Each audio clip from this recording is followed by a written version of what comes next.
Hello guys, welcome to our channel PK chemistry point. Guys देखो, हमने जो last topic किया था वो किया था एटॉमिक स्ट्रक्चर, परमाणु संरचना। और एटॉमिक स्ट्रक्चर के अंदर ने अपने डिस्कवरी करी थी किसकी? इलेक्ट्रॉन की एंड प्रोटॉन और न्यूट्रॉन। इनकी अपने क्या करी थी? डिस्कवरी करी थी। आप देखो दोस्तों, इन तीनों की डिस्कवरी अपन ने कर ली थी। इनके साइंटिस्टों के नाम इलेक्ट्रॉन पे चार्ज, प्रोटॉन पे चार्ज, न्यूट्रॉन पे चार्ज क्या था? न्यूट्रल था, मास था इसका ओनली। सबकी बात कर चुके हैं। अब देखो, इनको बोला था सब एटॉमिक पार्टिकल। सब एटॉमिक पार्टिकल, ठीक है। अब देखो, अपने को क्या करना है? अपन ने ये चीज डिस्कवर कर ली थी, लेकिन इनकी पोजीशन का अपन को पता लगाना है। किसका? पोजीशन का। इनकी स्थिति का पता लगाने के लिए अपन अलग अलग मॉडल पढ़ेंगे। क्या करना है? स्थिति का पता लगाने के लिए अपन क्या पढ़ेंगे? पोजीशन का पता लगाने के लिए मॉडल पढ़ेंगे। अब ये जो मॉडल है वो अलग अलग वैज्ञानिकों ने क्या किया? अलग अलग दिए हैं। और इन वैज्ञानिकों की अपन एक एक करके बात करेंगे। जैसे पहला जो मॉडल है वो है थॉमसन मॉडल, दूसरा जो मॉडल है वो है रदरफोर्ड मॉडल, और तीसरा जो मॉडल है वो है बोर मॉडल। इनकी टीआरबी की अपन बात करेंगे कंटिन्यू इस चैप्टर में, और आगे ऐसे ही बढ़ते चलेंगे। तो अपन स्टार्ट करते हैं। सबसे पहला जो मॉडल था अपना, उसकी इतना समझ में आ रहा है आपको? तो अपने फर्स्ट लेक्चर में डिस्कवरी करी थी इलेक्ट्रॉन, प्रोटॉन, न्यूट्रॉन की। अब इनकी पोजीशन का पता लगाने की, इनकी स्थिति की, इलेक्ट्रॉन कहां है, प्रोटॉन कहां है, न्यूट्रॉन, इसके लिए अपन आगे बात करते हैं। देखो, पहले मैं आपको जनरल आइडिया दे देता हूं। उस जनरल आइडिया के बाद अपन डिस्कवर करेंगे। मैं आपको एक एक मॉडल समझाता जाऊंगा। तो देखो, मैं आपको एक जनरल आइडिया देता हूं। अब देखो, अपने पास क्या था? मान लो कि ये क्या है, अभी अपने डिस्कवरी नहीं की, लेकिन मैं आपको बता रहा हूं। ये है अपने पास न्यूक्लियस, और इसके चारों तरफ ये क्या बना रहा हूं मैं? इसकी सेल। इसको क्या बोलते हैं? ऑर्बिट, कक्षा, ठीक है। और इनके अंदर क्या रिवॉल्विंग करते हैं? इलेक्ट्रॉन। और ये जो न्यूक्लियस है,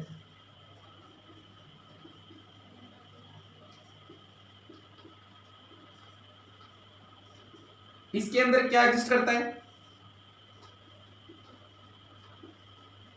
प्रोटॉन प्लस न्यूट्रॉन। ये दोनों कहां एग्जिस्ट करते हैं? नाभिक के अंदर। और इलेक्ट्रॉन कहां है? कक्षक। अब देखो, इन कक्षाओं को जैसे नाम दे दिया, इसको दे दिया के, इसको दे दिया एल, इसको दे दिया एम, इसके जो बाहर आएगी आउटर मोस्ट सेल उसको दे दिया एन, उसके जो बाहर आएगी उसको दे दिया ओ। के एल एम एन ओ, ऐसे अपन क्या देते जाएंगे? इनको नंबर ऑफ सेल अपन काउंट करते जाएंगे। ये किसने बोला था? बोर ने ये सेल दी थी। किसने? बोर ने। अलग अलग सेल अभी अपन बात करेंगे सबको, ये किसने दिया, ये यहाँ पे डिस्कवरी किसने की, इलेक्ट्रॉन की कैसे हुई, ये सब अपन अभी बात करने वाले हैं। लेकिन देखो, उससे पहले मैं आपको बता दूं कि अपने पास क्या है? ये सेल हो गई। क्या हो गई? सेल, जिनको अपन क्या बोलते हैं? सेल को हिंदी में बोलेंगे अपन क्या? कोष। क्या बोलेंगे? कोष। देखो, मैं एक चार्ट बना देता हूं इधर।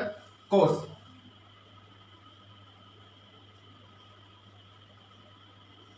कोस जैसे n इज इक्वल टू अपने पास क्या हो जाएगा? 1 2 3 4 5 और 6, आगे इन्फिनेट तक चलते जाएंगे। इनको जैसे नाम दे दिया किसने? बोर ने।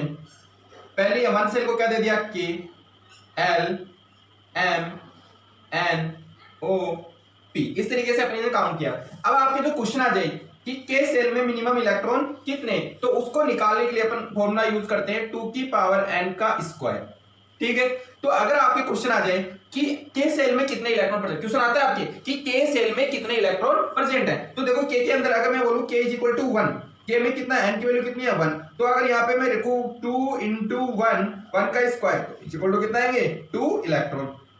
तो इस तरीके से, तो ये क्या हो गया अपने कोस। कोस के बाद में देखो, बोर्ड थोड़ा एक बार डिस्टर्बेंस हो रहा है। कोस के बाद में आता है उपकोष, इसको बोलते हैं सेल। फिर आती है सब सेल, उपकोष। उपकोष जैसे अपने पास एस पी डी और एफ। क्या है? एस पी डी और एफ। फिर इसके अंदर क्या आते हैं? उपकोष के अंदर कक्षक। क्या आते हैं? कक्षक। बाकी मैं एक बार दोबारा पोजीशन बताऊंगा, उसके बाद एक बार बेसिक आइडिया दे रहा हूं आपको। देखो कक्षक, अब देखो कक्षक के अंदर जैसे एस ऑर्बिटल के अंदर क्या है, कक्षक कितने हैं, एक, टी के अंदर कितने हैं, तीन, और डी के अंदर कितने हैं, पांच, और एफ के अंदर कितने हैं, सात, सेवन। ठीक है, तो आपको ऐसे याद रखना है। और यहाँ पे क्या आएगा, इस उपकोष में क्या प्रेजेंट होंगे, इलेक्ट्रॉन, नंबर ऑफ इलेक्ट्रॉन। तो पोजीशन क्या होगी इलेक्ट्रॉन की। सबसे पहले अपन बात करें, देखो किसी को अगर पता लगाना होता है तो सबसे पहले अपन करते हैं उसका मोहल्ला। तो कोर्स क्या हो गया, एक मोहल्ला हो गया, ठीक है, या कॉलोनी या मोहल्ला या गांव। अब गांव में जाके अपन पूछते हैं कि फलाना का मकान कहाँ है, तो वो जो उसका मकान पता नंबर प्लॉट नंबर वो क्या हो गया, उपकोष।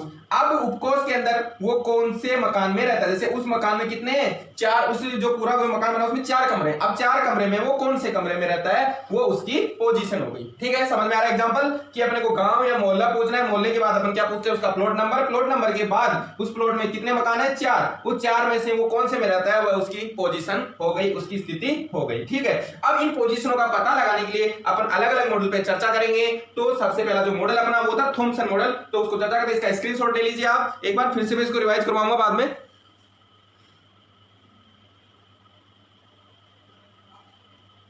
तो पहला है अपना थॉमसन मॉडल, कौन सा है, थॉमसन मॉडल। तो पहला अपन मॉडल जो पढ़ने वाले हैं उसका नाम है थॉमसन मॉडल, परमाणु का थॉमसन प्रतिरूप।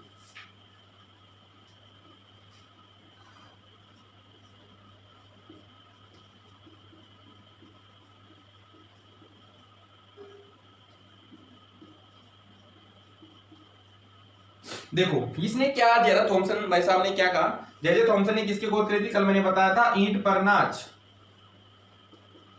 तो देखो ईंट पर इलेक्ट्रॉन की खोज किसने की थी, थॉमसन ने। तो इलेक्ट्रॉन को कैसे बताया इन्होंने, देखो कैसे डिस्कवरी की इन्होंने, लिया एक ये देखो, ठीक है, इसके अंदर इसने क्या बताया कि इधर negative negative negative negative negative negative,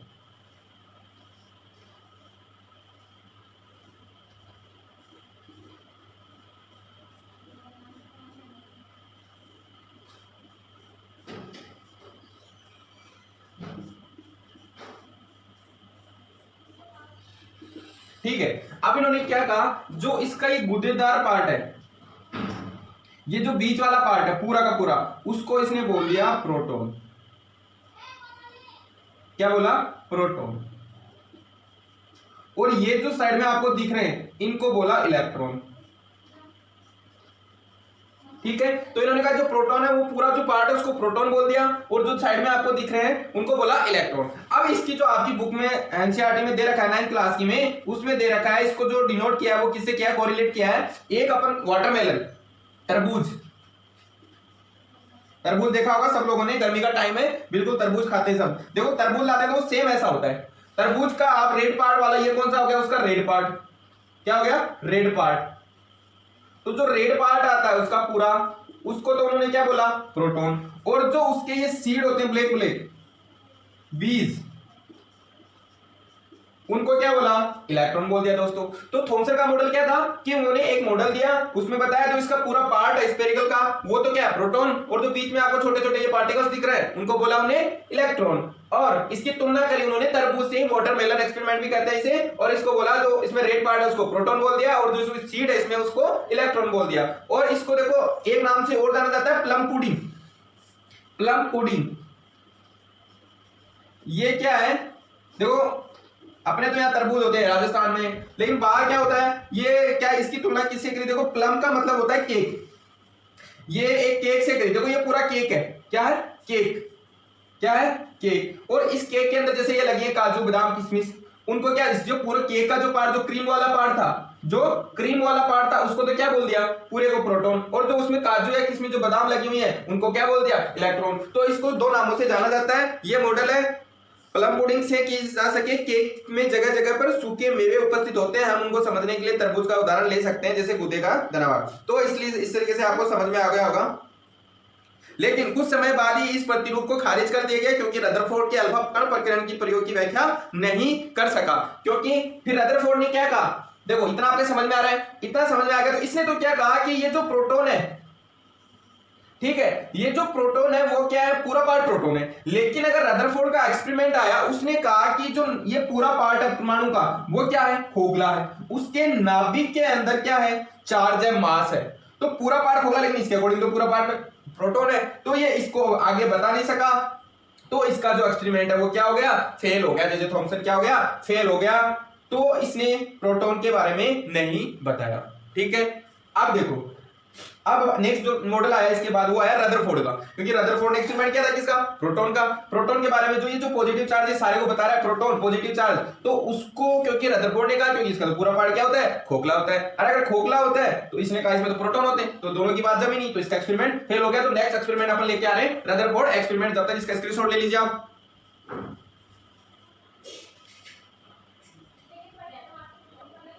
तो देखो जो नेक्स्ट एक्सपेरिमेंट है अपना वो क्या है, रदरफोर्ड का प्रयोग है नाभिक के परमाणु प्रतिरोध। तो सबसे पहले अपने थॉमसन मॉडल पे वो फेल हो गया, उसके बाद इसका है रदरफोर्ड का 1911 के अंदर। अब देखो इन्होंने क्या लिया था, एक्सपेरिमेंट तो कुछ और ही कर रहे थे, लेकिन उस टाइम पे क्या हुआ, एक्सपेरिमेंट कुछ अलग ही हो जाता है। अब देखो इसने एक अल्फा पार्ट, देखो इसने हीलियम पे काम किया था, अल्फा पार्टिकल्स यहां पे इसने रखा, और यहां से हीलियम यहां से और यहां पे इन्होंने लगा दी एक गोल्ड फॉइल। क्या लगा दी, गोल्ड फॉइल, सोने की पतली पन्नी। अब क्या किया इसने जब, और यहां पे इन्होंने क्या लगाया,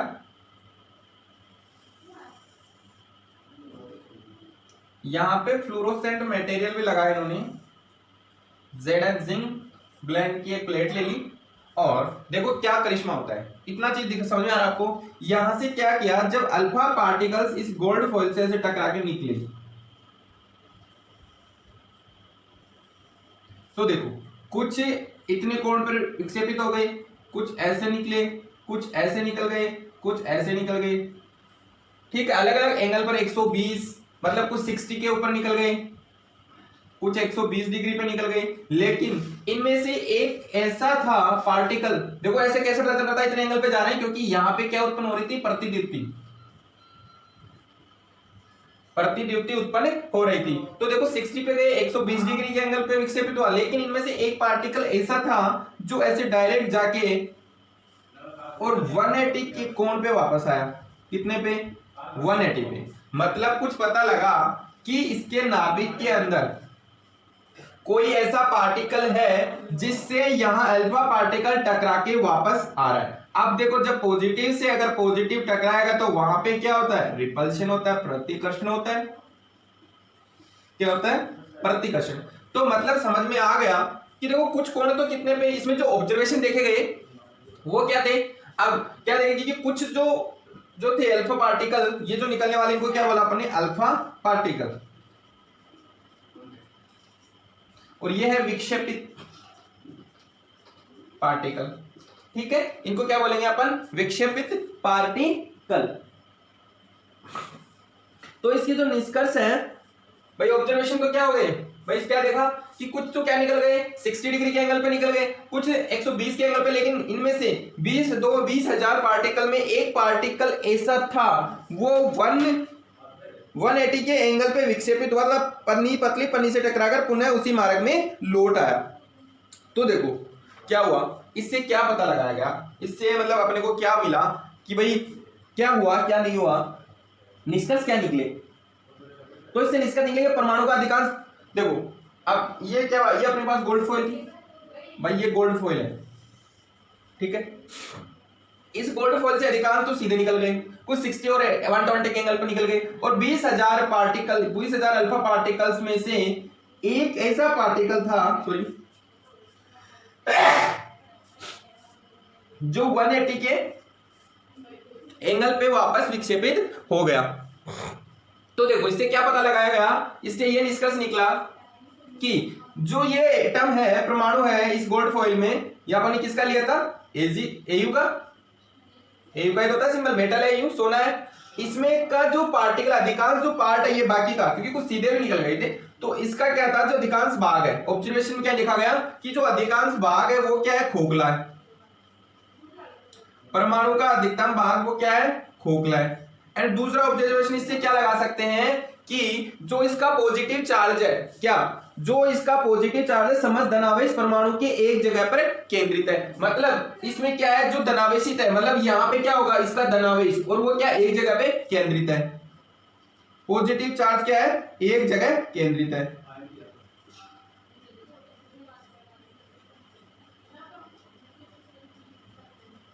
और तीसरा क्या पता लगाया गया भाई, पहला पार्ट अधिकांश भाग खोखला है, दूसरा पॉजिटिव चार्ज एक जगह केंद्रित है, और इसका जो आयतन है पॉजिटिव चार्ज का वो परमाणु की तुलना में बहुत कम है। मतलब इस पॉजिटिव चार्ज का जो आयतन है वो परमाणु की तुलना में बहुत कम है। ठीक है, ये इससे पता लगाया गया, ये इससे निष्कर्ष निकला कि ये परमाणु का अधिकतम भाग खोखला है, पॉजिटिव चार्ज एक जगह क्या है, केंद्रित है, और पॉजिटिव चार्ज का जो आयतन है वो परमाणु की तुलना में बहुत कम है। तो ये एक्सपेरिमेंट मैं आशा करता हूं कि आपको समझ में आ गया होगा। अब देखो इससे क्या हुआ, निष्कर्ष क्या निकले इस प्रतिरूप के, इससे निष्कर्ष निकले, अब लिख लीजिए कि परमाणु का समस्त धन आवेश व द्रव्यमान उसके मध्य में छोटे से भाग में नाभिक में केंद्रित होता है। नाभिक की त्रिज्या 10 की पावर -15 मीटर होती है। अब ये जो इसके मध्य में इसकी त्रिज्या है वो है 10 की पावर -15 मीटर, कि इसकी जो त्रिज्या है, रेडियस है, वो कितनी है, 10 की पावर 15 मीटर। ठीक है, और क्या निकला इससे ऑब्जर्वेशन से, दूसरा परमाणु का अधिकतम भाग क्या है, रिक्त है। अपन को पता लग गया कि C6 एक्सपेरिमेंट से जो परमाणु है, ये गोलाकार जो परमाणु दिखा है, इसका अधिकतम भाग क्या है, रिक्त है, कि उसमें कोई भी नहीं है, क्योंकि अगर कुछ होता तो वो टकरा के रिवर्स होते और भी, लेकिन ऐसा नहीं हुआ, जिसमें ऋण आवेशित इलेक्ट्रॉन नाभिक के चारों ओर वर्ताकार पथ में तेज गति से चक्कर लगाते हैं। अब देखो इसमें जो इलेक्ट्रॉन, ये ऋण आवेशित भाग है, वो क्या कर रहे हैं, ऐसे वर्ताकार पथ में क्या लगा रहे हैं, चक्कर लगा रहे हैं। ठीक है, ऐसे इन वर्ताकार पथों को क्या कहा गया, कक्ष अथवा कोष। अभी मैंने आपको थोड़ी देर पहले बताया था, जो ये ऑर्बिटल, इनको क्या कहा जाता है, कक्ष। क्या कहा गया, कक्ष। ठीक है, नेक्स्ट धन आवेशित नाभिक व ऋण आवेशित इलेक्ट्रॉन के मध्य लगने वाला स्थिर विद्युत आकर्षण बल तीव्र गति से घूमते इलेक्ट्रॉन के अभिकेंद्रीय बल से संतुलित रहता है। देखो भाई, ये अपने पास है, इसके अंदर एक तो क्या लग रहा है, इसका केंद्रीय बल एक लग रहा है m² अभिकेंद्रीय बल m²/r, एक के z²/r। ठीक है, ये इसका अभिकेंद्रीय बल हो गया। परमाणु में इलेक्ट्रॉन पर कुल ऋण आवेश, देखो इस बात को मैं पहले बता सकता हूं कि जितना इसमें प्रोटॉन है, जितना प्रोटॉन पे चार्ज है उतना ही इलेक्ट्रॉन पे चार्ज है। 1.6 × 10⁻⁻19 इलेक्ट्रॉन पे होता है और पॉजिटिव 1.6 × 10⁻19, तो वो दोनों को क्या कर देते हैं, कैंसिल कर देते हैं। इसलिए जो परमाणु होगा वो कैसा होगा दोस्तों, उदासीन होगा। बोलो इतना समझ में आ रहा है कि नहीं आ रहा है, तो परमाणु क्या होगा, उदासीन होगा। अब देखो इसकी कमी क्या रहेगी, इसकी दो कमी इतनी थी कि इसमें धन आवेशित नाभिक के चारों ओर घूमता ऋण आवेशित इलेक्ट्रॉन त्वरण के कारण ऊर्जा विकिरणित करेगा, जिसके कारण ऊर्जा में लगातार कमी होगी, वह इलेक्ट्रॉन अनंत नाभिक में गिर जाएगा। देखो ये चीज आपको पता है कि भाई अपने पास ये परमाणु था और ये नाभिक है, इसमें इलेक्ट्रॉन चक्कर लगाता है, इलेक्ट्रॉन त्वरण एनर्जी क्या करेगा, रिलीज करेगा। एनर्जी रिलीज करेगा तो ऐसे करता करता लास्ट में क्या होगा, नाभिक में जाके वो क्या हो जाएगा, डिस्ट्रॉय हो जाएगा, नष्ट हो जाएगा। लेकिन ऐसा तो नहीं हो रहा था, तो इस बात को रदरफोर्ड एक्सप्लेन नहीं कर पाया। ये जो डिस्ट्रॉय वाली बात है, इसको ये एक्सप्लेन नहीं कर पाया। रदरफोर्ड परमाणु के इलेक्ट्रॉन के लिए निश्चित पथ नहीं बता सका, ये इलेक्ट्रॉन के लिए, क्योंकि इसने इलेक्ट्रॉन के लिए ये जो ऑर्बिट है वो ऐसे नहीं बताया, बस इसने तो ये कहा कि इलेक्ट्रॉन के चारों पॉजिटिव के चारों चक्कर लगा रहे हैं, और आपको पता है इसके कारण इलेक्ट्रॉन लगाया तो जिसके कारण ये क्या कर रहा है, एनर्जी रिलीज कर रहा है, और एनर्जी रिलीज करेगा तो लास्ट में नाभिक में डिस्ट्रॉय हो जाएगा, लेकिन डिस्ट्रॉय तो हो नहीं रहा था। तो इस बात को ये पथ, इलेक्ट्रॉन का पथ डिसाइड नहीं कर सका, इसलिए इसका एक्सपेरिमेंट भी विफल रहा। लेकिन इसने किसकी बात बता दी कि नाभिक के अंदर कुछ मास वाला पार्टिकल है जिसको अपने पॉजिटिव चार्ज बोल दिया। इसकी डिस्कवरी किसने की थी, रदरफोर्ड की, और इसको नाम किसने दिया था बाद में एक्सपेरिमेंट में, गोल्डस्टीन। तो प्रोटॉन की खोज तो किसने की थी, गोल्डस्टीन ने, और इसके अंदर पॉजिटिव चार्ज के बारे में किसने बताया था, रदरफोर्ड ने। याद रखना ये फिर से ये बात, जो क्वेश्चन गलत हो जाएगा तो इसका स्क्रीनशॉट ले लीजिए फटाफट। इसकी कमी पता लग गई, अब पथ का पता लगाते हैं, आगे बोर भाई साहब क्या कहेंगे उनकी बात पे चर्चा करते हैं।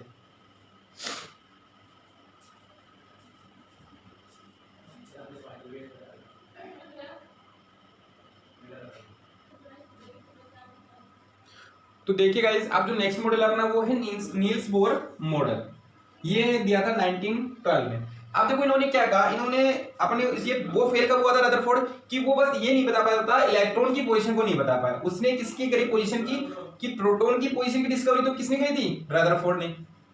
तो रदरफोर्ड ने तो प्रोटॉन की डिस्कवरी कर दी, किसकी? प्रोटॉन की पोजीशन की। अब इलेक्ट्रॉन की पोजीशन के बारे में वो बता नहीं पाया, बस उसने कहा सर्कुलर पाथ में क्या करती है? मोशन करते हैं, लेकिन सर्कुलर पाथ में मोशन करते हैं, लेकिन वो ये नहीं बता पाए, ये तो उन्होंने ये तो बताया नहीं कि इलेक्ट्रॉन त्वरण के कारण ऊर्जा क्या करती है? विकिरण उत्सर्जित करती है और वो लास्ट में डिस्ट्रॉय हो जाता है।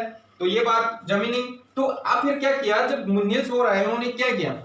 एक्सपेरिमेंट किया। देखो पहले मैं इसका थोड़ा सा डेरिवेशन करवा देता हूं। ये अपने पास क्या परमाणु, और इसकी देखो अपन इलेक्ट्रोस्टैटिक से निकालते हैं, अपने वहां पे एक फॉर्मूला पढ़ते हैं K(Q1 Q2 अपॉन R²। वैसे इसका जो अभिकेंद्रीय बल है, देखो जिसको अगर अपन करें इक्वल कि mv² अपॉन R, ठीक है, इज इक्वल टू, ये दोनों फोर्स क्या करेंगे? एक दूसरे को बैलेंस करेंगे, इधर अपकेंद्रीय बल और इधर अभिकेंद्रीय बल, इज इक्वल टू, तो दोनों क्या करेंगे? अपकेंद्रीय बल कितना हो गया? देखो ये z है, k अपन क्या करते हैं? कांस्टेंट होता है, z यहाँ पे देखो ये kz। अब देखो यहाँ पे क्या है? दोनों जो पोल है उस पे कितना इलेक्ट्रॉन? kzee अपॉन रेडियस कितनी है? r का स्क्वायर। अब देखो इस r से ये r कट जाएगा, तो क्या बचा? mv² is equal to kze²। This is Bohr model equation, ठीक है। इससे अपन आगे निकालेंगे वेलोसिटी और रेडियस, ठीक है। वहां से आपका क्वेश्चन नहीं आता है, तो इतना आगे जाने की जरूरत नहीं है, ठीक है। अब देखो इसने क्या बोला कि हाइड्रोजन परमाणु में इलेक्ट्रॉन निश्चित त्रिज्या एवं ऊर्जा की वृत्ताकार कक्षा में ही गति करता है। अब देखो इसमें ये बोला निश्चित, निश्चित का मतलब देखो अपने पास क्या है? ये क्या नाभिक था, और इसमें देखो ये निश्चित वृत्ताकार पथ में गति करेगा, ठीक है। और इनका जो गैप होगा वो एक निश्चित गैप होगा। फिर इनको इन्होंने नाम दिया, जैसे मैंने बताया था K, L, M और आगे N, ठीक है। तो आगे क्या क्या गति करता है? इन्हें कक्ष अथवा कोष कहते हैं। इन्हें क्या कहते हैं? कक्ष या कोष सेल। और इन कक्षाओं को 1 2 3 4 या KLMN4 से अपन शो कर सकते हैं। कक्षा में इलेक्ट्रॉन के कोणीय समय क्या होता है? h/2π। h क्या है यहाँ पे?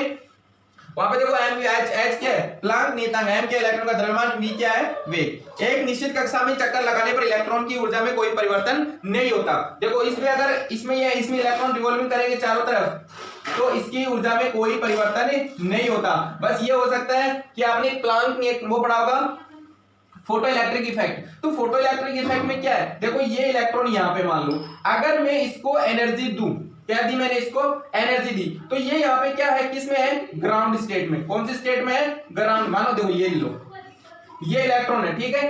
तो यहां जब ये इसकी कौन सी स्टेट है? मूल अवस्था, ग्राउंड स्टेट। ये मूल अवस्था से जब मैंने इसको फोटो इलेक्ट्रॉन से फोटोन से इलेक्ट्रॉन की रिवॉल्विंग एनर्जी दी, तो ये मूल अवस्था से कहां चला जाएगा दोस्तों? एक्साइटेड स्टेट में, उत्तेजित अवस्था में। कौन सी में? उत्तेजित अवस्था में। और जब तो ये क्या करेगा? एनर्जी का एब्जॉर्ब करेगा। और जब ये वापस क्या आएगा? एक्साइटेड स्टेट से ग्राउंड स्टेट में आएगा, तो ये एनर्जी क्या करेगा? लूज करेगा। भाई इसको एनर्जी गेन करेगा तो ये एक्साइटेड स्टेट में चला जाएगा, और एनर्जी लूज करेगा तो ये मूल अवस्था में आ जाएगा। तो बस इतना जरूर है। तो बोर मॉडल ने ये बता दिया था कि एक निश्चित वर्ताकार पथ में क्या करते हैं? इलेक्ट्रॉन गति करते हैं, और एक पथ की जो ऊर्जा होती है वो क्या होती है? चेंज होती। नष्ट किया जा सकता है ऊर्जा को? नहीं उत्पन्न किया जा सकता। एक वर्ताकार पथ की ऊर्जा निश्चित होती है। तो ये बोलने बस इतना ही आपको याद रखना है इसमें। और ये एक्सपेरिमेंट दिया, इसका स्क्रीनशॉट ले लीजिए फटाफट। तो ये अपने तीनों एक्सपेरिमेंट हो गए, बस इन तीनों से आपके क्वेश्चन आएगा। इसके बाद में अपन पढ़ते हैं पोजीशन ऑफ इलेक्ट्रॉन।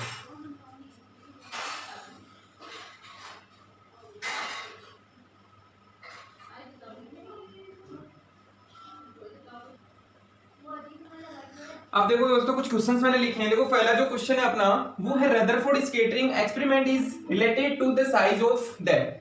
कि जो रदरफोर्ड का एक्सपेरिमेंट है वो किससे रिलेटेड है? साइज, किसकी साइज से रिलेटेड है? तो किसकी साइज बताई थी रदरफोर्ड ने? 10⁻15 मीटर, यही थी ना। 10 रदरफोर्ड ने क्या बताया था? 10⁻7 मीटर। तो ये जो था, ये अभी जो पहले वीडियो पढ़ा उसमें किसकी बताई थी? न्यूक्लियस की।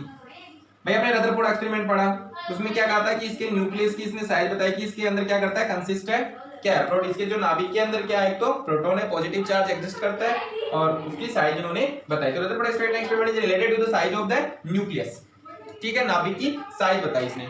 दूसरा है which is correct among the following. देखो ऐसे क्वेश्चन आपके बहुत आते हैं। Thomson proposed that the nucleus of an atom contains proton and neutron। देखो प्रोटॉन और न्यूट्रॉन, प्रोटॉन की डिस्कवरी किसने करी थी? प्रोटॉन के बारे में किसने बताया? रदरफोर्ड ने बताया। यहाँ पे क्या है? थॉमसन। थॉमसन ने तो प्रोटॉन के बारे में ऐसा बताया नहीं था, उसने तो कहा था जो जितना भी पूरा पार्ट है ये वो सारा का सारा क्या है? प्रोटॉन, और इसमें बीच बीच में वो क्या है? इलेक्ट्रॉन। तो पहला स्टेटमेंट ही क्या हो गया? गलत हो गया। ठीक है, note taking question is not correct, यहाँ पे लगाना इज नॉट, तो पहला है वो करेक्ट नहीं है। अब देखो दूसरा, देखो न्यूट्रॉन पॉजेस जीरो चार्ज। आपको पता है मैंने कहा था कि न्यूट्रॉन पे चार्ज, न्यूट्रॉन क्या होता है? न्यूट्रल होता है, उस पे चार्ज क्या होता है? जीरो होता है। It is correct. Next, Rutherford discover nucleus of an atom.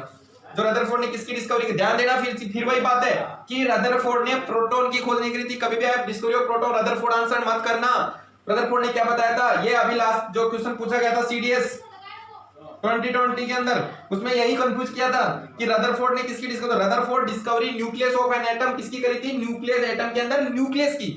उस न्यूक्लियस को बाद में प्रोटॉन बोला गया था।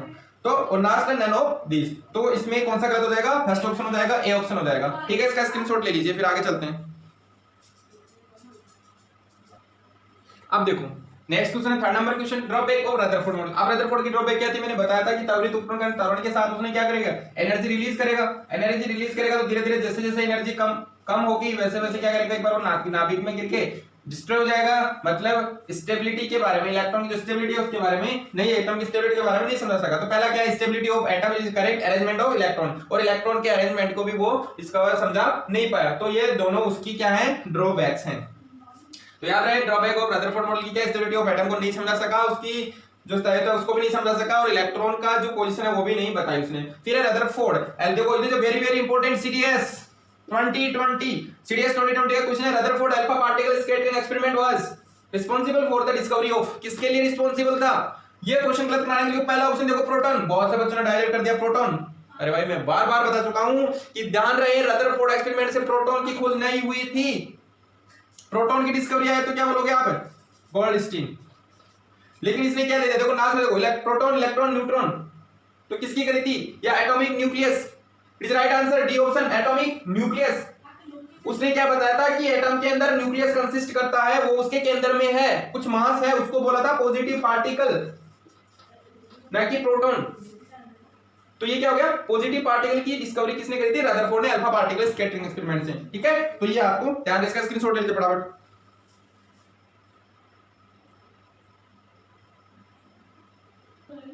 आप देखो कुछ क्वेश्चंस हो रहे हैं, मैं लिख नहीं पा रहा हूं। अभी देखो सुनो, क्वेश्चन है कि atomic model have been improved over the years, arrange the following atomic model in the order of their chronological order. देखो इसने ये पूछा है कि जिस हम ये अपने पढ़ा सबसे पहले कि एक एटम के बारे में कैसे डिस्कवरी हुई, परमाणु के बारे में कंप्लीटली डिस्कवरी। तो सबसे पहले जो मॉडल पढ़ा था वो क्या था? एक नंबर पे थॉमसन मॉडल।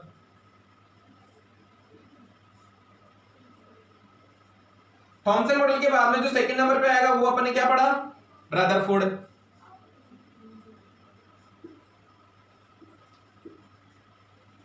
और जो थर्ड नंबर पे आएगा वो है उसके बाद नील्स बोर मॉडल। तो ये अरेंजमेंट हो जाएगा, मतलब फर्स्ट आएगा और फिर है ये सेकंड और फिर है थर्ड, इस तरीके से ऑर्डर आपको आ सकता है। अब ये आगे पीछे भी हो सकते हैं, तो ऑर्डर आपको देना है। नेक्स्ट है कि according to Bohr atomic model stationary orbit have their quantized, मतलब ब्रैकेट में आपको देना है तो एंगुलर मोमेंटम, कौन? ये सवेग, जो उनका क्वांटाइज था। Which species does not contain neutron. देखो आपके पास क्या दे रखा है? हाइड्रोजन दे रखा है, लिथियम +2 दे रखा है, कार्बन दे रखा है, ऑक्सीजन दे रखा है। इनमें पूछा है कि न्यूट्रॉन किसके पास नहीं है। देखो हाइड्रोजन के पास क्या होता है? एटॉमिक नंबर 1, तो एटॉमिक मास भी कितना होता है? 1, तो 1 - 1 कितना? 0। तो इसके पास न्यूट्रॉन कितना होता है? 0। तो हाइड्रोजन कंसिस्ट नहीं करता, तो ये हाइड्रोजन के पास न्यूट्रॉन एब्सेंट होता है। ठीक है, ये बात आप ध्यान रखें। लाइस्ट पार्टिकल कितना है? प्रोटॉन।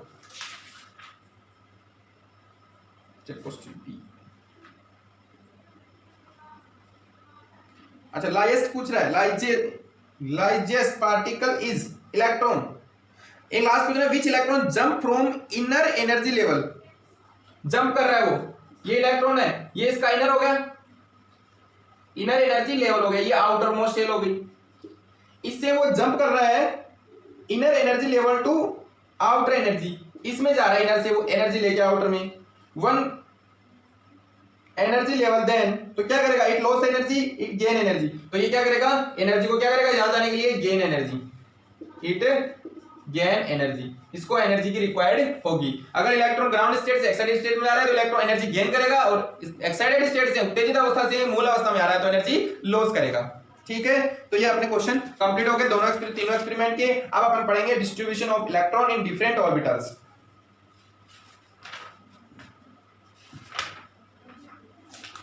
तो देखो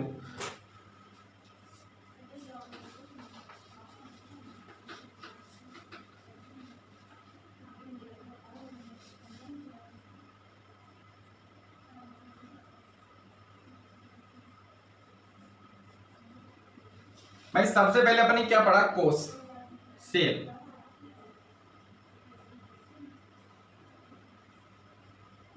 ये कोस हो सकता है n इज इक्वल टू 1 2 3 4 5 6। ठीक है, इनको बोर ने क्या बोला, इनको नाम दे दिया, इसको K L M N O P। इसके बाद सेल के बाद आती है सब सेल। ठीक है, सब सेल को बोलते हैं उपकोष।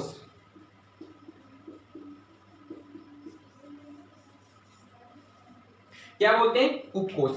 अब ये उपकोष है वो अपने पास क्या हो सकते हैं, S P D और F। इनको क्या बोलते हैं अपन, उपकोष। क्या बोलेंगे, उपकोष।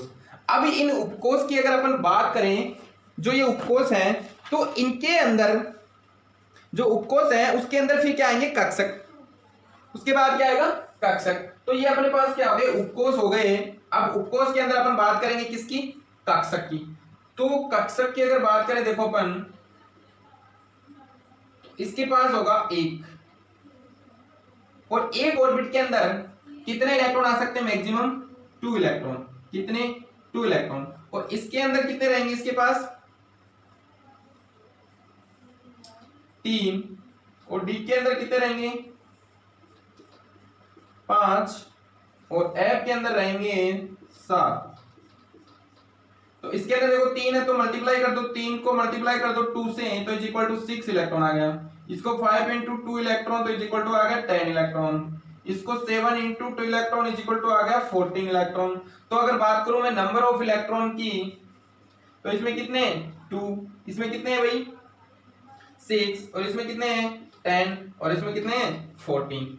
अब अगर आपको पूछ लिया जाए कि अगर इसमें आपको नंबर ऑफ इलेक्ट्रॉन निकालना है, भाई अपने पास क्या हो गया, ये 1 सेल हो गई, ये सेल कितनी हो गई, 1 हो गई, ये 2 हो गई, ये 3 हो गई, ये 4 हो गई, और ये 5 हो गई। इसको नाम से, किस नाम से जाना जाता है, बोर के अकॉर्डिंग, इसको K के नाम से, इसको L, और इसको M, और इसको N, इसको O। अब इसको अगर निकालना आपको नंबर ऑफ इलेक्ट्रॉन निकालने इनमें, तो फॉर्मूला होता है 2 की पावर n का स्क्वायर। तो देखो अगर 1 रखूं मैं इसकी जगह, तो इलेक्ट्रॉन कितना आ जाएगा मेरे पास, इसमें नंबर ऑफ इलेक्ट्रॉन 2। अगर इसके अंदर मैं 2 रखूं तो कितना आ जाएगा मेरे पास, 4। और अगर मैं इसके अंदर 3 रखूं तो कितना आ जाएगा, 3 का स्क्वायर कितना आ गया, 9 9 दूनी 18, सॉरी, और ये कितना आ गया, 2 दूनी 4 2 8, और ये कितना हो गया, अगर 4 रखूंगा तो 4 का कितना हो गया, 16 16 दूनी 32, और ये कितना हो गया 5, तो 5 का स्क्वायर 25 25 दूनी 50। ऐसे आगे चलते जाओ, ओ पी की कर लो, पी अगर 6 रखोगे तो 36 36 दूनी 72। तो ये आ गए नंबर ऑफ इलेक्ट्रॉन सेल में। और मैक्सिमम अगर एक आउटर मोस्ट सेल की इलेक्ट्रॉन की बात करें अपन, तो उसमें कितने आ सकते हैं, मैक्सिमम 8 इलेक्ट्रॉन। कि भी आउटर सेल में कितने इलेक्ट्रॉन आएंगे, 8, मैक्सिमम 8। तो इस तरीके से आप ध्यान रखें, नंबर ऑफ इलेक्ट्रॉन भी आपके आ सकते हैं। ठीक है, कि एक सेल में मैक्सिमम कितने इलेक्ट्रॉन आएंगे, 8 कितने आएंगे, 8।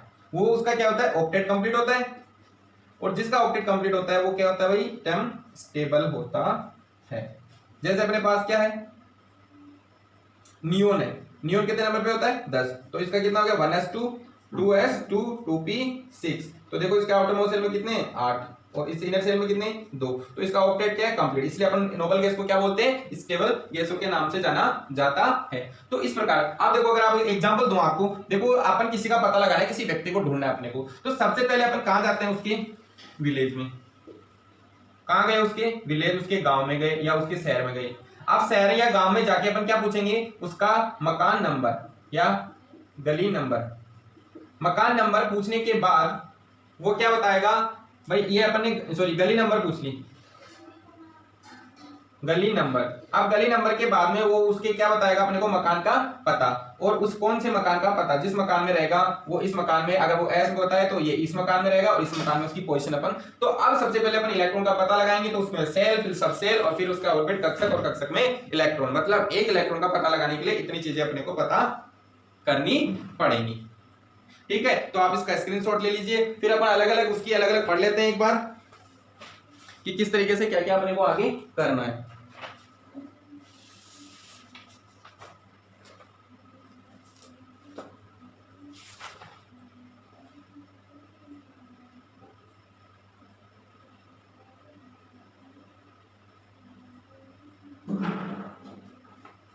ग्यारह इलेक्ट्रॉन की अधिकतम संख्या 8 हो सकती है।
ठीक है, एसपीडीएफ के कक्षकों में 2 इलेक्ट्रॉन रहेंगे। देखो एक ऑर्बिट में कितने, 2, तो एस में तो कितने हो गए, 2 ही हो गए, लेकिन इसमें कितने ऑर्बिट है, 1 2 3, तो टोटल कितने इलेक्ट्रॉन हो गए, 6। और इसमें कितने ऑर्बिट है, 1 2 3 4 5, तो 5 मल्टीप्लाई किया 2 से कितना आ गया 10, और इसमें 7 मल्टीप्लाई 2 कितना आ गए 14। में बता चुका हूं, एक बार फिर से लिख दिया। अब देखो इसमें कुछ क्वांटम नंबर अपन पढ़ते हैं। तो देखो क्वांटम नंबर के बारे में अगर अपन पता लगाना चाहते हैं तो देखो कई बार क्वेश्चन आया, इसको एक बार स्क्रीनशॉट ले, इसको रख करूंगा मैं पहले, फिर आगे चलते हैं अपन।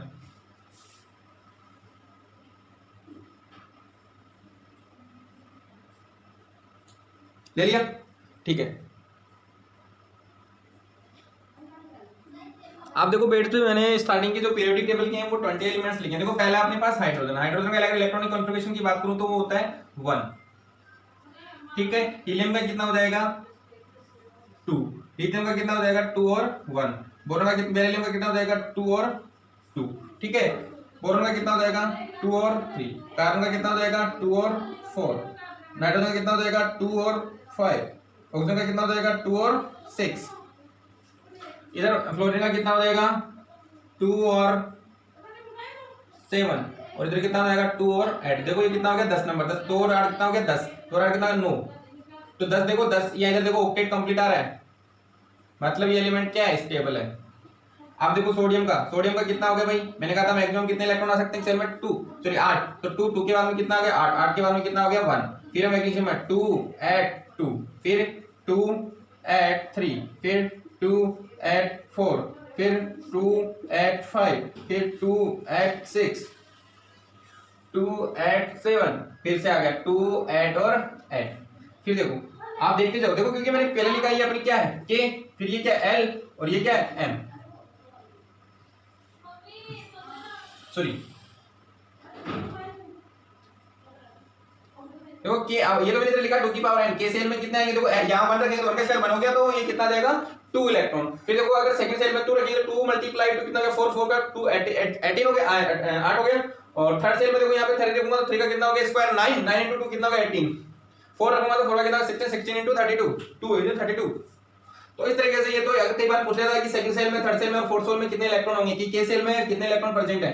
तो इसकी देखो ये तो कितनी हो गई 8 8, फिर आएगा देखो 18, फिर ये कितना हो गया 2 8 8 और 1, फिर ये कितना आ गया 2 8 8 और 2। इस तरीके से आगे अपन बढ़ते जाएंगे। देखो आपको मैं एक टेबल दिखा रहा हूं, इस टेबल को आप देखिए पहले।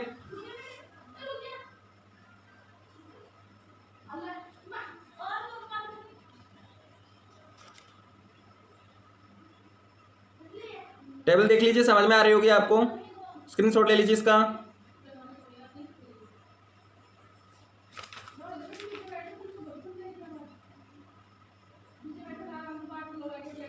ठीक है, चलते हैं आगे।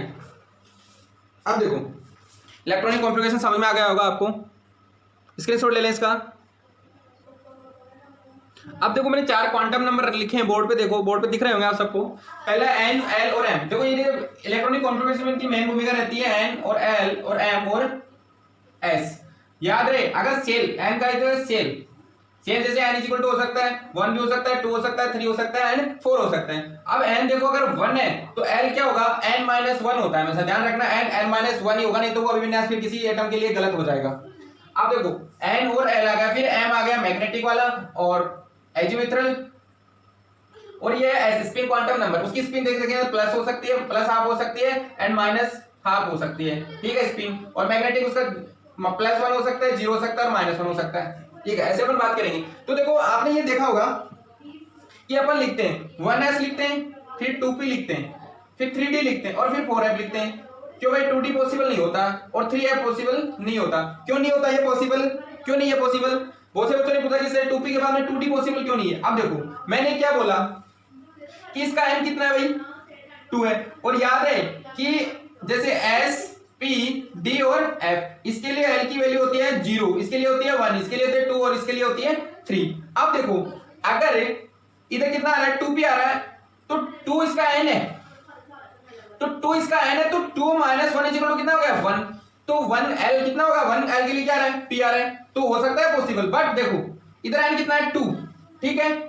अब 2 में से मैं कितना निकालूं 1, तो 1d, और d के लिए कितना ऑप्शन है क्वांटम नंबर 2l, तो क्या 2d पॉसिबल नहीं है। सीधा सीधा दिख रहा है आपको। ऐसे आप देख रहे हो कि 3d तो पॉसिबल है, क्योंकि 3d इसलिए पॉसिबल है कि 3 है, n कितना है 3, तो l कितना हो जाएगा भाई 2, और 2 किसके लिए, d के लिए, तो हो जाएगा। लेकिन अगर बात करो आप n इक्वल टू 3, तो 2 तो आ ही नहीं रहा।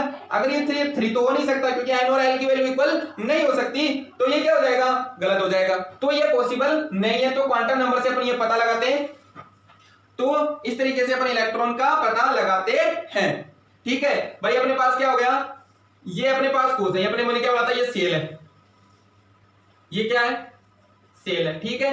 अब सेल के अंदर क्या होती है, सब सेल हो गई, क्या हो गई, सब सेल, जिसके बारे में सबसे एल क्या हो गई, एस, पी और डी और f. N is equal to क्या होता है 1 2 3, ठीक है। फिर उसके बाद अपने क्या पढ़ा, ऑर्बिट, ठीक है।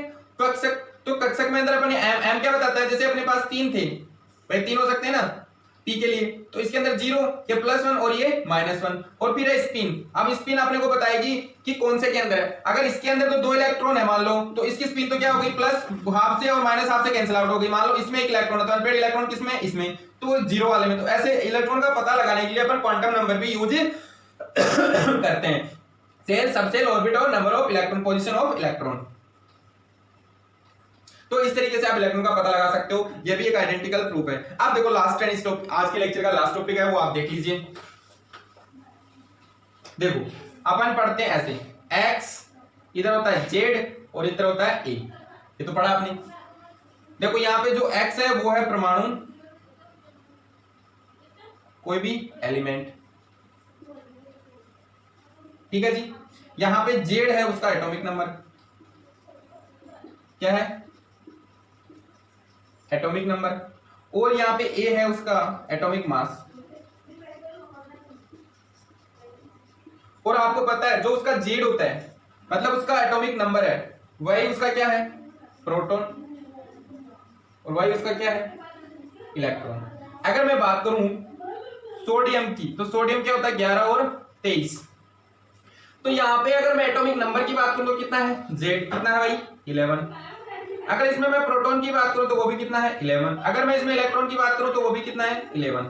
मतलब इलेक्ट्रॉन प्रोटॉन, ठीक है, क्या है, इक्वल नंबर में, क्या है, इक्वल नंबर में। अब जो डिफरेंस आ रहा है इसमें देखो 11, ये होता है जो इसको बोलते हैं एटॉमिक मास। तो जो एटॉमिक मास है वो आता है दोस्तों किससे, प्रोटॉन प्लस न्यूट्रॉन, किससे आता है, प्रोटॉन प्लस न्यूट्रॉन। अब देखो, और एटॉमिक मास अगर अपन किसकी बात करें, कि इलेक्ट्रॉन की बात करें तो देखो इसमें एटॉमिक मास के अंदर अगर मैं क्या बैठा दूं, अगर एटॉमिक मास के अंदर मैं न्यूट्रॉन बैठा दूं तो क्या आ जाएगा, मेरा एटॉमिक नंबर आ जाएगा, Z आ जाएगा। Z इज इक्वल टू क्या होता है, तो अब देखो अपन क्या कर सकते हैं भाई, मैंने इसमें निकाला मतलब न्यूट्रॉन, अगर अपने को न्यूट्रॉन निकालना है न्यूट्रॉन, तो न्यूट्रॉन क्या हो जाएगा, एटॉमिक मास में से आप क्या माइनस कर दो, Z कर दो, तो क्या आ जाएगा, न्यूट्रॉन आ जाएगा। अब यहाँ पे 23 एटॉमिक मास कितना है 23 और Z कितना यहाँ पे 11, तो क्या बच गया 12, तो 12 क्या है यहाँ पे न्यूट्रॉन। तो नंबर ऑफ न्यूट्रॉन ऐसे अपन निकाल सकते हैं, इस तरीके से आप आगे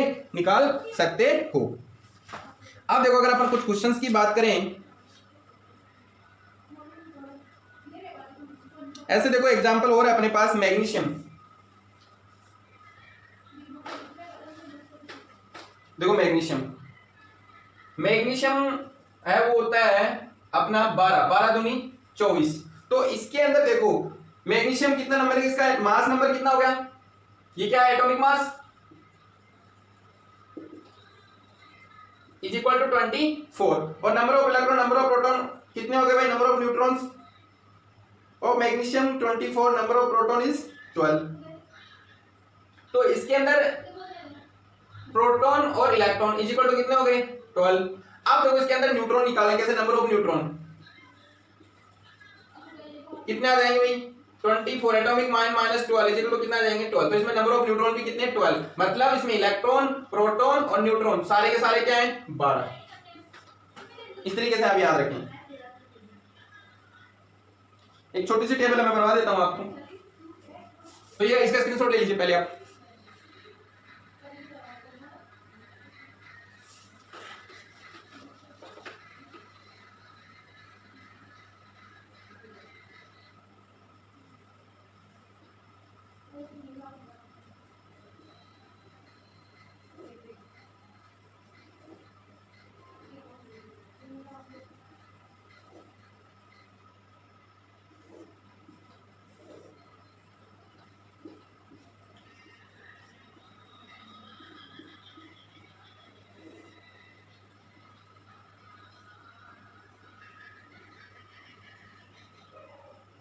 तो लिथियम का एटॉमिक मास कितना हो गया भाई 6, जेड 6 माइनस 3 नंबर पे होता है 6 माइनस 3, तो न्यूट्रॉन कितना आ जाएगा 3। ऐसे देखो कार्बन का कितना होता है एटॉमिक मास 12 में से माइनस करेंगे 6 तो कितना आ जाएगा 6।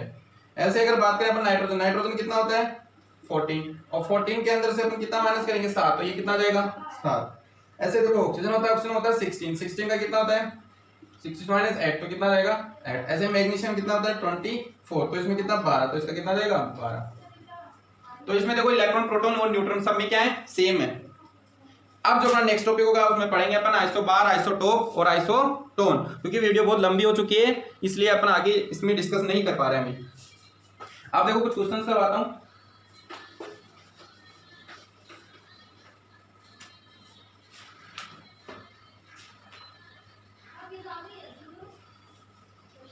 The maximum number of electrons that can be accommodated in the nth level, कि nth लेवल के लिए अगर आपको nth लेवल आपके पास और इसमें नंबर ऑफ इलेक्ट्रॉन कैलकुलेट करने हैं आपको।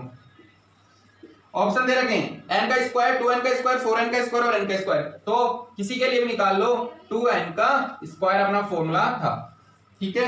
दूसरा number of valence electron in organ, organ में वैलेंस इलेक्ट्रॉन पूछा है, आर्गन कितने नंबर पे होता है 18 नंबर पे, तो 18 नंबर कैसे भरेंगे अपन 2 ऐड और 10 हो गए और ऐड, तो इसके किसमें पूछा है आउटर मोस्ट सेल में, तो कितने इलेक्ट्रॉन हो गए 8, कितने 8। Which one of the following is correct electronic configuration of calcium, देखो कैल्शियम का पूछा है, कैल्शियम कितने नंबर पे होता है, पोटेशियम कैल्शियम 20 नंबर पे, तो कितना होगा 2 ऐड कितना हो गया 18 और 2 ऐड और 2, it is correct answer C option.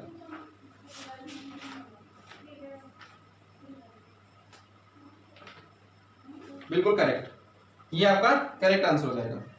Next है the number of electron in m shell of the element with atomic number 19 atomic number है मतलब पोटेशियम है, और इसमें m सेल में इलेक्ट्रॉन पूछा है, तो देखो 2 ऐट एट और एटिंग। ठीक है, तो देखो आपको पता है के, एल और एम। के में इलेक्ट्रॉन कितने होते हैं भाई 2, एल में इलेक्ट्रॉन कितने होते हैं 8 और इसमें कितने होते हैं 18। तो भाई 10 हो गए, 10 के बाद में कितने बच गए अपने को, कितना करना है पोटेशियम 19, तो एम में हो गए 9 इलेक्ट्रॉन, सॉरी 10, पोटेशियम 19 नंबर पे होता है। एटॉमिक नंबर 19 में पूछा है तो 10 हो गए 9। एम सेल में इलेक्ट्रॉन हो गए कितने 9।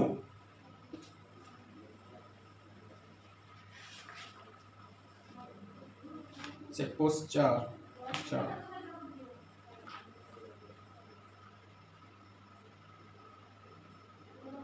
एलिमेंट विद वैलेंसी 1, जो वैलेंसी 1 होती है वो किसकी होती है मेटल की। देखो फर्स्ट ग्रुप और सेकंड ग्रुप, फर्स्ट ग्रुप की वैलेंसी होती है +1 और सेकंड ग्रुप की होती है 2। हेलिना की रब सेफ रियाद बेटा मांगे कार स्कूटर बाप राजी। तो ये देखो सेकंड ग्रुप है, सेकंड ग्रुप की वैलेंसी होती है +2 और +1 होती है। फर्स्ट ग्रुप जिनको क्या बोला जाता है क्षारीय धातु, alkali metal, alkali earth metal, क्षारीय मृदा धातु। क्षारीय धातुओं की जो वैलेंसी होती है +1 होती है। ठीक है, तो ये कुछ क्वेश्चंस थे जो अपने हो गए हैं। आगे मिलते हैं नेक्स्ट क्लास में। आइसोटोप, आइसोबार और आइसोटोन। तो अगर ये वीडियो आपको अच्छी लगे तो लाइक शेयर कमेंट करना ना भूलें। ठीक है, धन्यवाद।